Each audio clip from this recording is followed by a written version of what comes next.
moi c'est le frère Chris et ce soir c'est moi qui vais témoigner pour la gloire de notre Seigneur et que Dieu vous bénisse.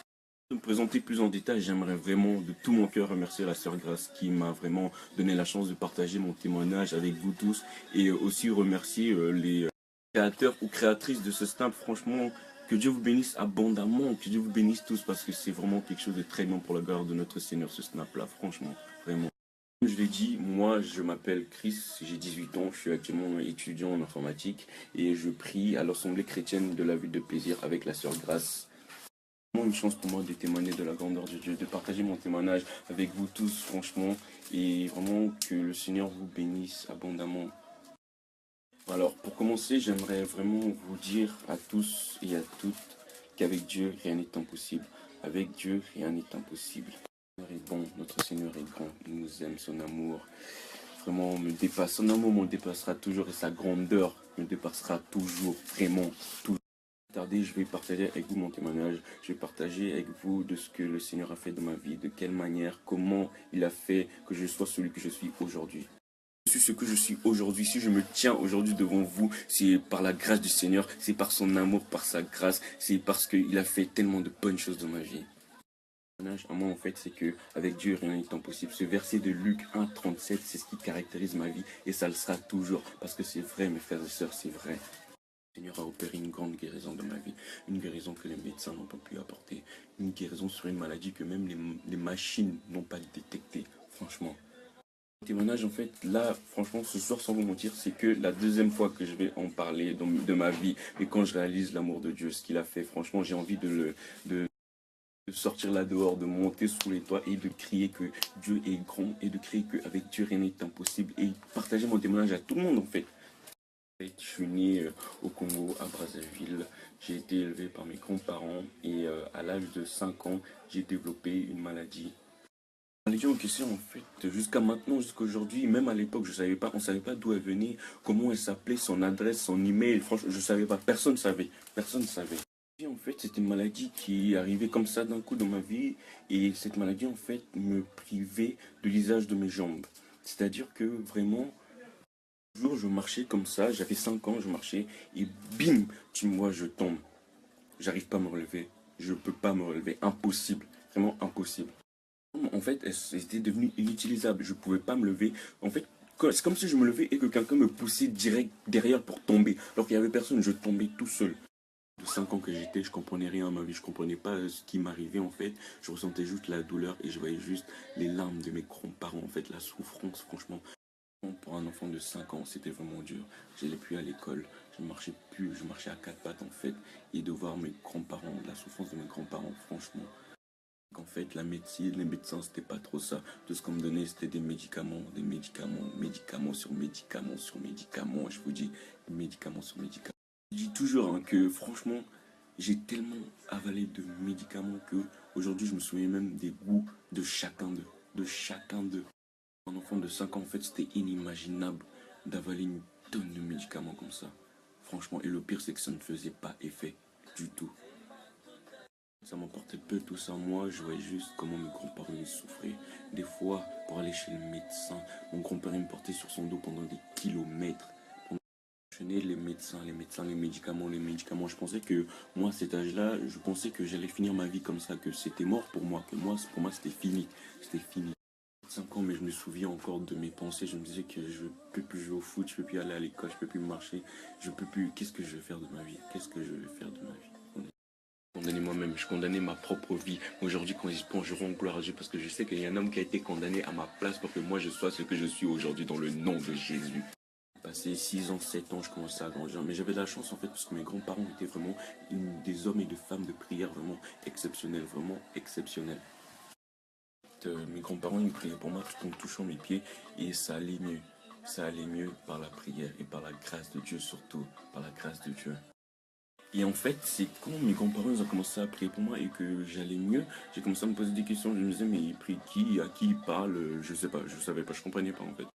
Plus que ça, moi, je les voyais prier et j'allais mieux. Je remarchais, je me disais, bon, cool, je sais pas comment, si c'est de la magie, mais en tout cas, tant mieux, moi je marche en tout cas, c'est pas mon souci. La maladie en question, coriace comme elle était, à chaque fois revenue pour me faire tomber. Moi aujourd'hui, quand j'y pense, mes frères et sœurs, je sais qu'il y a un homme qui a été rabaissé pour que moi je puisse me relever dans le nom de Jésus. En gros, c'était ça. Guérison, maladie, guérison, maladie, guérison, maladie. J'étais fatigué.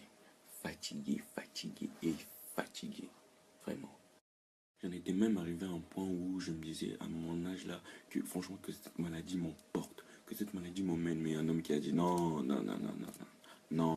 Et en fait, à l'âge de 9 ans, en fait, ma mère qui était ici durant tout ce temps-là est venue me prendre pour m'emmener en France parce que c'était vraiment trop. C'était trop, c'était trop.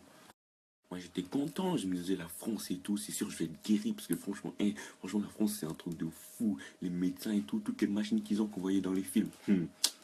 J'étais vraiment trop impatient, j'étais vraiment trop excité de passer tous les examens du monde. Vraiment, j'ai passé dans les grosses machines, les gros scanners, à rayon laser, X ou Y, je sais plus, mais j'étais vraiment trop content.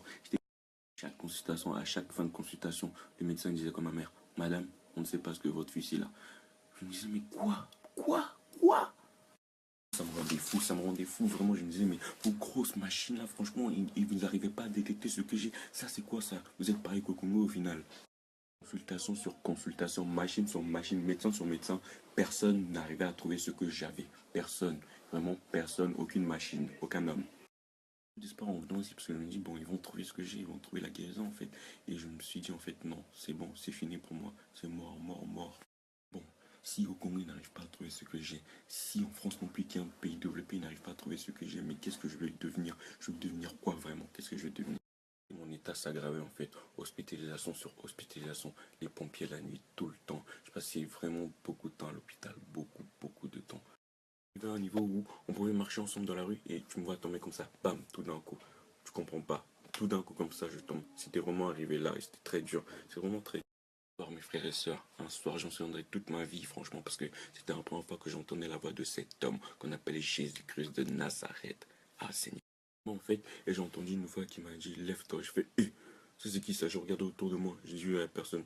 Je dis je dois rêver. Je m'endors. Je me suis endormi.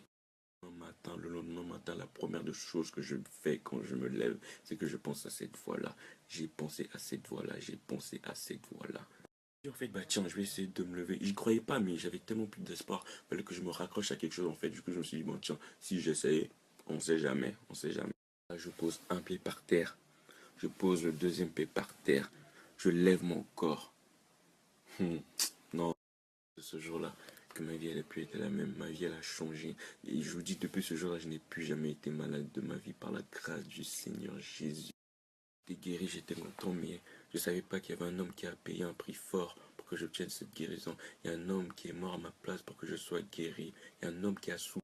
Guéri, j'étais plus jamais malade, mais je connaissais toujours pas le Seigneur. Je pensais que moi j'étais guéri par miracle, mais il y a qu'un seul nom qui peut faire des miracles, c'est le nom de Jésus, mes frères et sœurs. Le nom de J'étais là, je grandissais sans connaître cet homme toujours et sans pouvoir le remercier parce que je ne le connaissais pas du tout, mais alors du tout, je faisais ma vie quoi.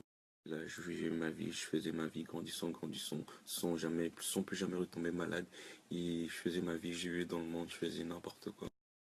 Reviens vers toi pour te rappeler ce qu'il a fait dans ta vie. Tu peux pas échapper en fait, tu peux pas échapper à l'appel de Dieu, tu peux pas cacher, tu peux pas. Parce qu'en fait, moi, ça me saoulait. Je commençais à connaître Dieu, mais aller à l'église le dimanche, ça me saoulait. Avec ma mère et tout, ça me saoulait totalement. Ennuyant. Je trouvais ça ennuyant. Il y avait que des papas, des mamans, il y avait quelques jeunes et tout, mais bon, moi, je trouvais ça vraiment trop ennuyant. C'était pas pour moi. C'était vraiment pas pour moi. J'ai arrêté d'aller à l'église. J'ai arrêté d'aller à l'église. Ma mère ne me forçait plus. J'étais content. Je me disais, yes, je vais pouvoir dormir, rester chez moi le dimanche au lieu d'aller à l'église. En fait, à partir du moment où je connaissais Dieu et que je savais que c'est lui qui m'avait guéri, mais sans vraiment lui être reconnaissant, le processus était en marche et je pouvais pas y échapper. Je pouvais pas. Je pouvais pas. Un jour, en fait, j'étais dehors avec mes potes et à l'église où je prie actuellement, gloire à Dieu, il y avait une journée de jeunesse et ma cousine est venue pour nous donner des invitations à moi et mes potes pour qu'on vienne. On finit de parler et qu'ils nous ont donné l'invitation. Bah, en fait, mes potes, ils ont jeté l'invitation, mais moi, il y a quelque chose qui m'a dit de garder l'invitation, je l'ai gardée en fait.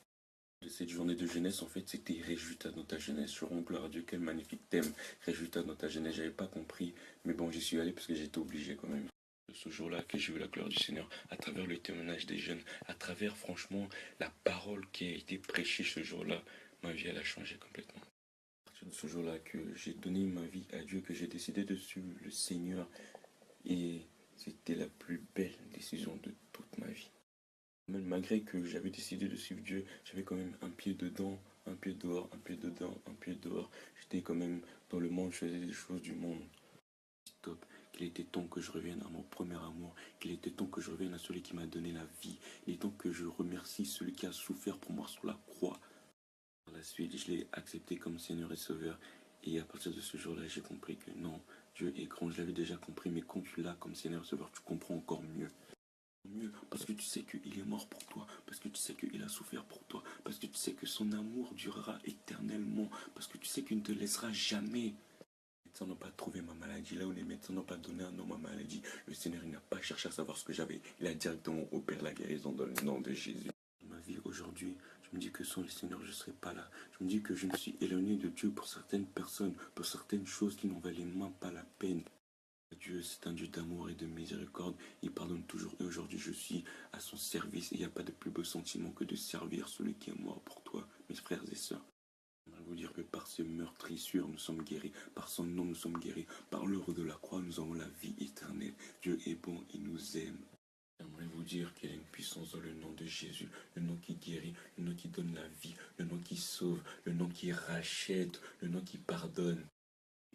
Si j'ai décidé de tout laisser pour suivre cet homme, pour suivre ce nom-là, c'est parce que je sais que je recevrai au centuple de la vie éternelle. Là, franchement, mes frères et sœurs, je l'aime de tout mon cœur, de toute mon âme. Il est mort pour que je vive. Il s'est fait pauvre pour que je sois riche. Il est vraiment devenu faible pour que je sois fort. Ah, Seigneur.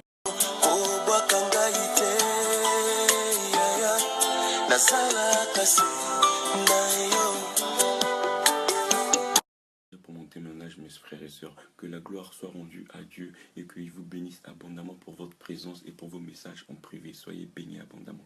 Gloire à Dieu.